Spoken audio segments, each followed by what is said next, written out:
Water അതോറിറ്റിയുടെ board വെച്ച വാഹനം. പക്ഷേ പരിശോധിച്ചപ്പോൾ കണ്ടത് കോഴിക്കോട് വാട്ടർ അതോറിറ്റിയുടെ വ്യാജ ബോർഡ് വെച്ച ചന്ദനമുട്ടികൾ കടത്താൻ ശ്രമം. കാറിന്റെ ഡിക്കിയിൽ നിന്നും 40 കിലോയോളം ചന്ദനത്തടികൾ വനം വകുപ്പ് പിടികൂടി. സംഭവത്തിൽ 5 പേർ പിടിയിലായി. രഹസ്യ വിവരത്തെ തുടർന്ന് Kozhikode Malaparamba water authority office പരിസരത്തായിരുന്നു വനം വകുപ്പ് ഇന്റലിജൻസും ഫ്ലൈയിങ് സ്ക്വാഡും പരിശോധന നടത്തിയത്. പിടിയിലായ പ്രതികളിൽ നിന്ന് ലഭിച്ച വിവരത്തിന്റെ അടിസ്ഥാനത്തിൽ വീണ്ടും നടത്തിയ പരിശോധനയിലാണ് 25 കിലോ ചന്ദനം പിടികൂടിയത്.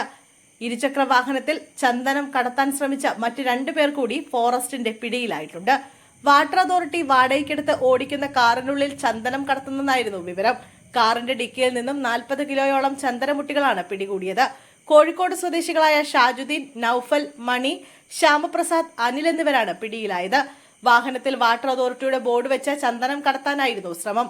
ഇതിനായി വാട്ടർ അതോറിറ്റി വർഷങ്ങളായി വാടകയ്ക്കെടുത്ത് ഓടിക്കുന്ന വാഹനം സംഘടിപ്പിക്കുകയായിരുന്നു. പിടിയിലായവർക്ക് വാട്ടർ അതോറിറ്റിയുമായി ബന്ധമില്ലെന്ന് വനം വകുപ്പ് അറിയിച്ചു.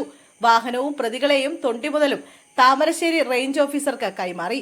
പ്രതികളിൽ ഒരാൾ ഓടി രക്ഷപ്പെട്ടു. നടപടികൾക്ക് ശേഷം പ്രതികളെ പോലീസിന് കൈമാറും.